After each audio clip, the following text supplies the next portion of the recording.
If you're in the Seattle Bellevue area, there's a good chance that if you email the right person, you could end up getting a tour of Valve's software. It's just depending on exactly who's giving you the tour, may change what kind of information you're able to get from it. Usually you're just going to see their mocap room, they're going to give you some free merch, and then they're going to send you on your way. It's really nice that they do that regardless. They don't need to do that at all. However, a prominent member of the Team Fortress 2 community, specifically a person who works on Team Fortress 2 Classic, the community-driven Team Fortress 2 mod, was given a tour of Valve software by Team Fortress 2 team member Eric Smith. I didn't realize that Eric gave tours, and in fact, I started checking around. Eric doesn't usually give tours, and this person was able to ask Eric some questions and post their findings on both Discord and Knockout. A summer 2024 update is planned, however, it is not planned to be anywhere near as large as last year. Remember, last year we had 14 maps, many of which were made for a new game mode. Summer 24 will likely be just as large as Scream Fortress or Smiths of last year. Eric mentioned how it would be cool to actually do the 7th Team Fortress 2 comic, however, talking about it as if it was almost a white whale, along with a few other things that fall within that category. Effectively meaning, yes, it would be cool to do, but it would be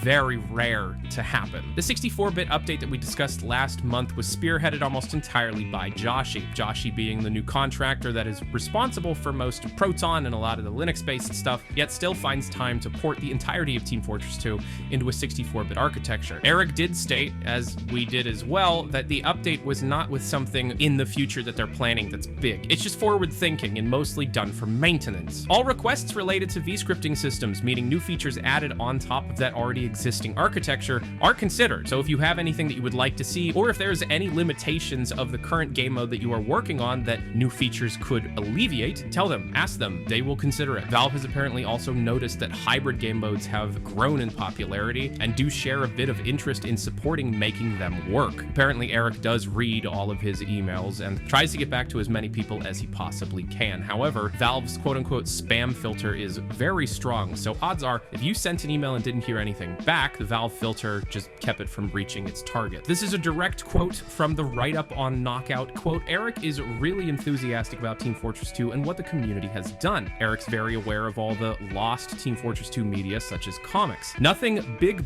for TF2 seems planned, mostly maintenance and holiday-sized updates. Work on Team Fortress 2 seems to be as needed, with people coming and going rather than any active development. Valve apparently does internal playtests with level designers and artists, both from the community and internally at their own company. And when on the topic of bots, this wasn't actually brought up at all by the individual who toured there. Eric brought it up. They're aware, but it's a severely complicated issue, and Valve as a company has other focuses, so there's not enough manpower to go around for it. The impression that they got was that it was incredibly frustrating and painful for Eric. Quote, he's a really cool guy who seems to deeply care about the game. So Valve, at least in regards to any support for Team Fortress 2, is quote-unquote stretched too thin. So the bot issue is not something that is anyone's main priority at the company. Obviously, if it was up to Eric, this would be fixed, but unfortunately, and as we all understand, this is a very complex issue, the kind of issue that would need a lot of back-end support from both networking and game design, and they do not have the kind of people that can dedicate the time to properly suss out exactly what those solutions look like.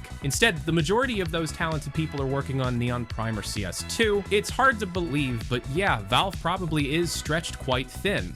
They only have around 300 people at the company, and sure, they do contract out some labor from time to time, but generally speaking, the number of people in total never exceeds 350, and they're already working on a dozen active and new projects. So Team Fortress 2, being something older than some of you watching, definitely causes its value to decrease in the eyes of what is considered one of the most successful independent games companies. A couple of years ago, it was stated that there would be some kind of deal struck between Valve and the community members developing their own total conversion mods utilizing the Team Fortress 2 leaked source code. This was back in 2022, and since then we have received no information about what this could be. It was so silent that even though in the interim all of the mods took their download links offline, they have all returned in this legal gray area, thinking that Valve had just completely forgotten about them. Well, according to Eric Smith, that is not the case. Quote, Eric was extremely adamant that they hadn't forgotten about the quote-unquote arrangement and are actively working on it, even saying he worked on it yesterday.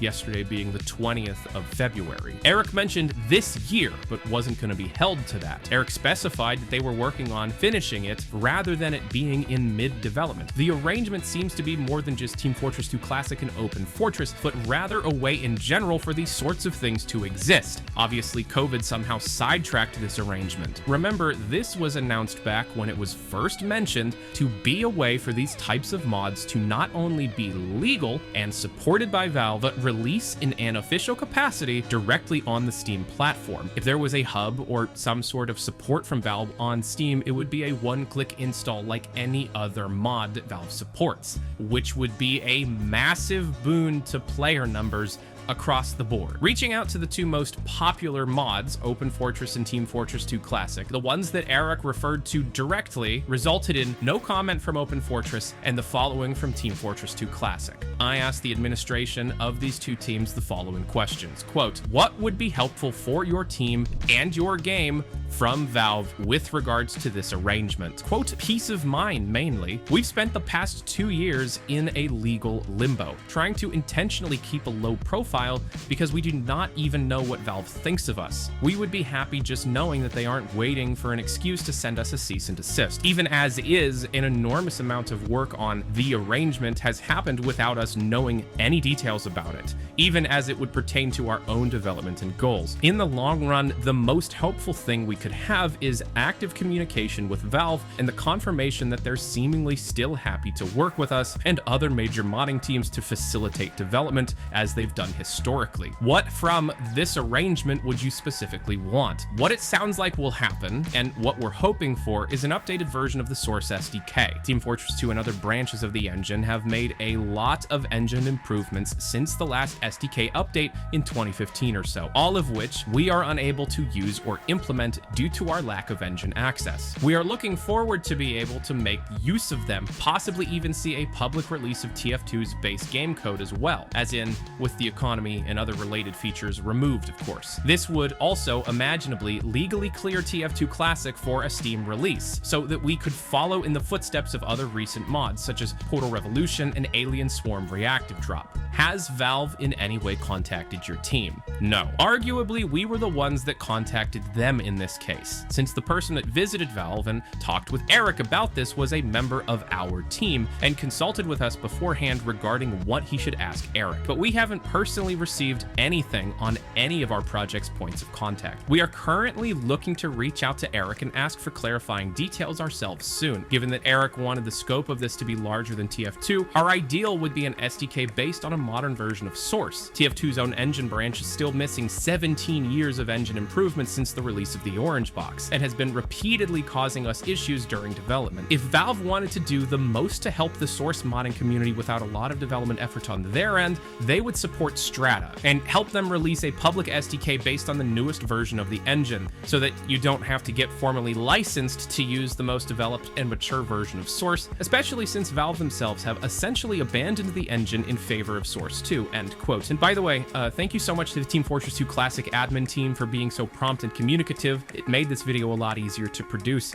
Huge thank you. Obviously, this could never happen. It's Valve. Eric is a lone developer with some part-timers helping him on a few occasions when needed. But the fact that Eric was willing to stress to a developer that they are very close to finishing, and they even think, don't hold him to it, that it could be this year, that yeah, we're probably going to hear something, and hopefully Eric and whomever else is helping, I would assume Joshi, would directly contact teams like Open Fortress and Team Fortress 2 Classic, along with other important ones like Lambda Fortress, Team Fortress 2 Connected, Fortress Obscura, etc., etc. And that's pretty much all I have, but to leave you with a little treat, the Team Fortress 2 Classic devs did actually give me some stuff. This is exclusive, so if you're at all a fan of Team Fortress 2 Classic, here's a secret little video about what's next for them. What you're watching is currently gameplay of two new weapons that are exclusive to this video, the Anchor and the Nader. The Anchor is a soldier melee that seems to be taking some cues from the Mark Gardner, and the Nader looks really interesting. It's a health grenade launcher for the medic with a secondary fire. It might be It's Ubercharge that places down a